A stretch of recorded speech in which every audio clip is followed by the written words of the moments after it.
On May 24, 2019, Jennifer Dulos, a mother of 5, disappeared from her home in New Canaan, Connecticut, in what would quickly become one of the most infamous missing person cases of recent times.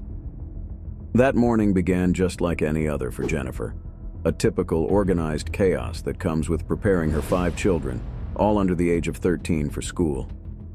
After sending her kids off, Jennifer was expected to attend a dentist appointment in New York City.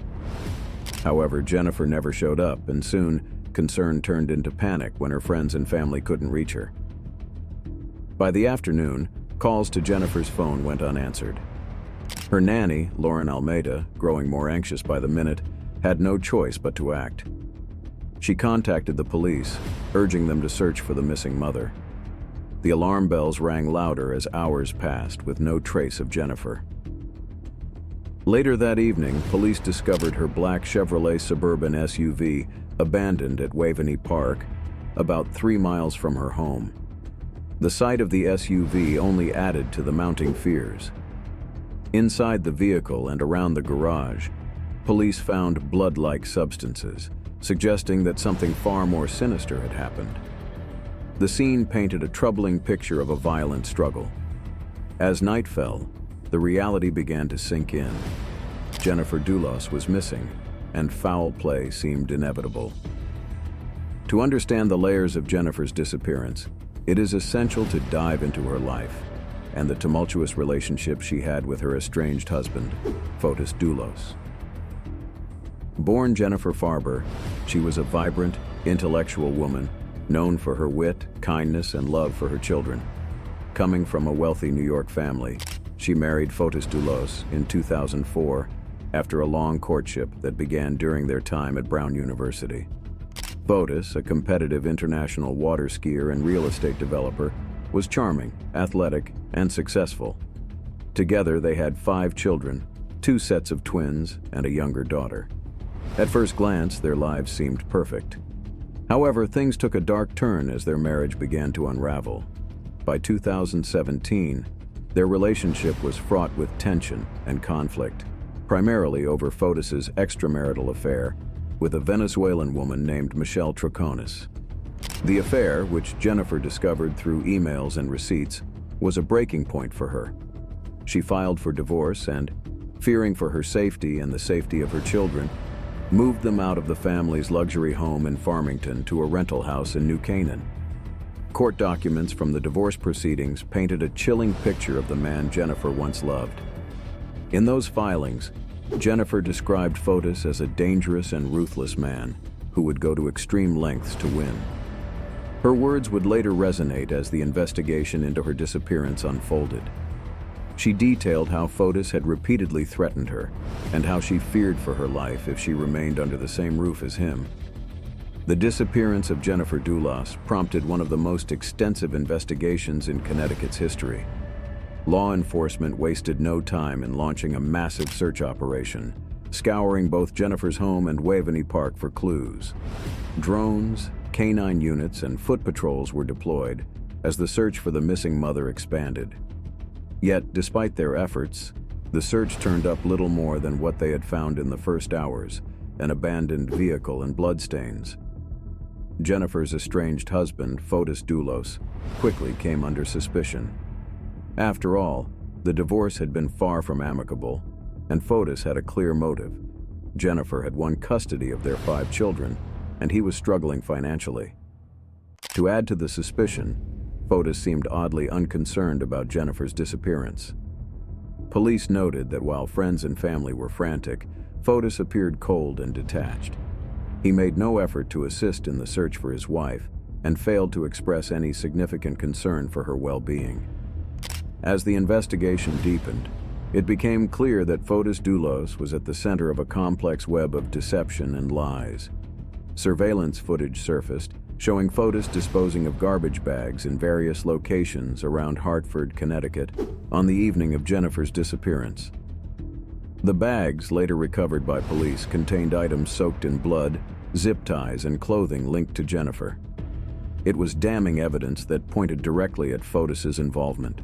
The police arrested both Fotis and his girlfriend, Michelle Troconis, on charges of tampering with evidence and hindering prosecution.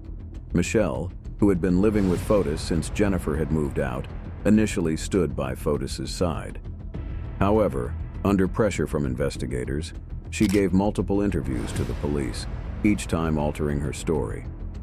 Michelle claimed she had no knowledge of what had happened to Jennifer, and that Fotis had been with her at their home the morning Jennifer went missing. But as police dug deeper, her alibi began to crumble. As evidence mounted, so did the pressure on Fotis Dulos. In January 2020, more than 8 months after Jennifer had disappeared, Fotis was charged with her murder. By this time, Fotis's life had spiraled out of control. His once thriving real estate business was failing, and he was drowning in debt, largely due to the costly divorce and custody battle with Jennifer. He had lost shared physical custody of their children, and his finances were in ruins. The picture painted by investigators was of a man who had lost everything and was willing to do anything to regain control, even if it meant taking the life of his estranged wife. Just as the trial was about to begin, Fotis Dulos attempted to take his own life. In January 2020, he was found unresponsive in his Connecticut home after attempting suicide by carbon monoxide poisoning. Fotis was rushed to the hospital but was declared dead a few days later. With Fotis's death, the primary suspect in Jennifer's murder was gone, but the investigation didn't end there. Fotis Dulos's death left many unanswered questions, but the investigation into Jennifer's disappearance and suspected murder did not die with him. In fact, his death added a new layer of complexity to an already puzzling case. The authorities were still determined to seek justice for Jennifer, even though their prime suspect was gone. Attention soon shifted to Michelle Triconis, Fotis's girlfriend, who was now seen as more than just a passive participant in his schemes. Michelle had already been charged with tampering with evidence and conspiracy to commit murder, but her involvement in the case remained shrouded in mystery. Her shifting stories during multiple police interviews raised suspicions about what she truly knew. Michelle had initially told investigators that she had no idea where Jennifer was or what had happened to her. However, surveillance footage, phone records, and her presence with Fotis on the day of Jennifer's disappearance suggested otherwise. In one of the key pieces of evidence, Michelle and Fotis were caught on camera driving through Hartford, disposing of black garbage bags. Some of those bags contained items linked to Jennifer, including her clothes and blood-stained zip ties. When confronted with this evidence, Michelle claimed that she didn't know what Fotis was throwing away. She said she believed he was discarding old construction materials and was unaware of the sinister contents of the bags. However, the prosecutors painted a different picture. Michelle Triconis has always maintained her innocence. She claims that she was manipulated and deceived by Fotis Dulos, a man she once described as charming and charismatic. According to Michelle, Fotis had convinced her that Jennifer had run away, possibly to start a new life somewhere far from Connecticut. He allegedly told her that Jennifer had done something similar in the past, disappearing for a while only to return later. Michelle insists that she believed him and had no reason to suspect that Jennifer had been harmed. But the evidence seemed to suggest that Michelle was more involved than she let on. For one, she provided an alibi for Fotis, claiming that he was at home with her the morning Jennifer disappeared. However, this story quickly unraveled as police discovered phone records showing that Fotis had left his phone at home while he himself was in New Canaan, likely committing the crime. Additionally, Michelle's presence with Fotis later that day, while they were dumping incriminating evidence, further implicated her in the cover-up. Prosecutors argued that Michelle had been fully aware of what was happening and that she had actively helped Fotis dispose of the evidence. They described her actions as part of a deliberate attempt to cover up Jennifer's murder and to mislead investigators. Michelle's defense team, however, painted a different picture.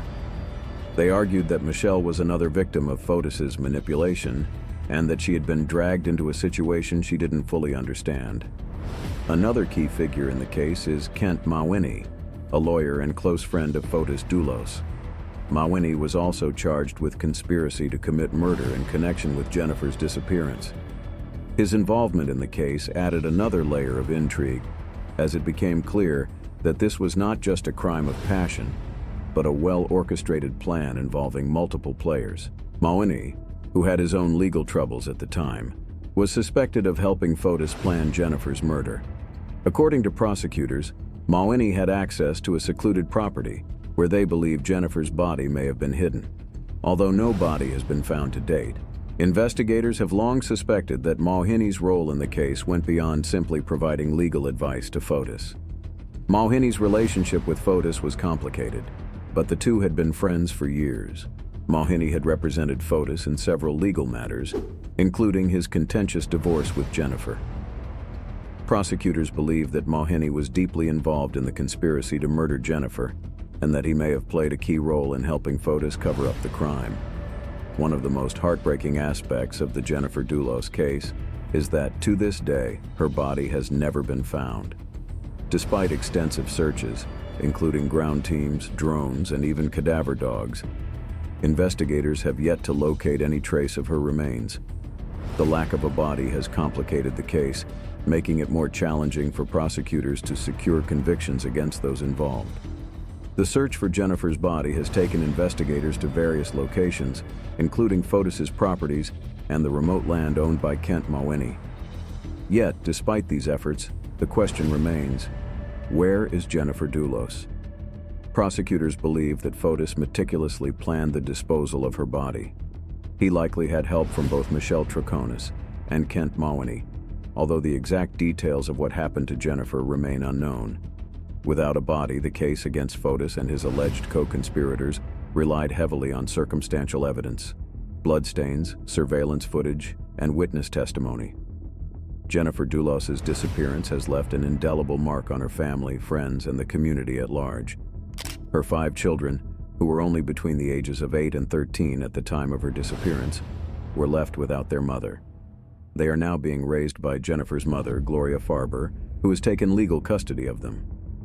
The children have had to cope with the loss of their mother and the public spectacle surrounding the investigation into her death. As the investigation into Jennifer Dulos's disappearance continued, Michelle Troconis found herself at the center of a highly publicized legal battle.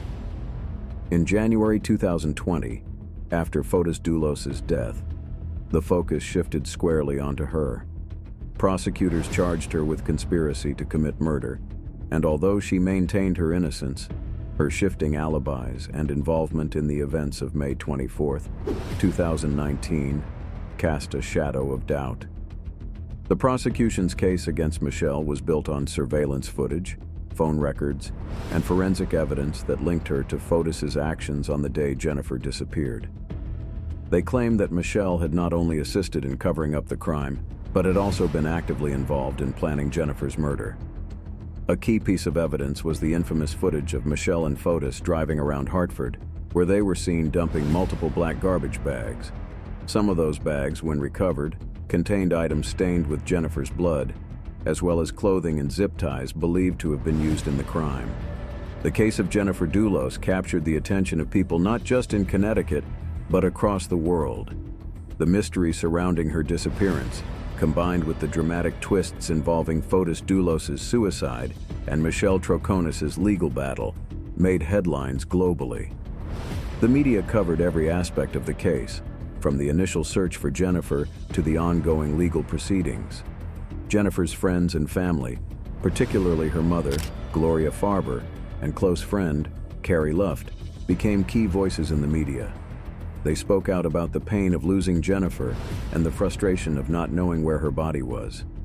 For them, justice seemed elusive, especially with Fotis Dulos no longer alive to face the consequences of his actions. The public, too, became deeply invested in the case. Many followed the trial closely, hoping for a resolution that would bring some form of justice for Jennifer. The case also sparked broader conversations about domestic violence, manipulation in relationships, and the flaws in the justice system that allow such crimes to go unresolved for years. In 2022, after a lengthy trial, Michelle Troconis was found guilty of conspiracy to commit murder. The jury deliberated for just over 2 days before reaching their unanimous verdict. For the prosecution, it was a victory that had been years in the making. But for Jennifer's family and friends, the verdict brought little comfort. Although Michelle had been convicted, the fact remained that Jennifer's body had never been found. The lack of a body has made the case even more tragic for Jennifer's loved ones. While they have found some solace in the convictions of those involved, the absence of her remains leaves a lingering sense of unfinished business. Her 5 children, now living with their grandmother, have been forced to grow up without answers, while Jennifer's friends and family continue to search for the closure that seems just out of reach. If you want to stay updated on this case and hear more about other compelling mysteries and legal battles, make sure to hit that subscribe button and turn on notifications.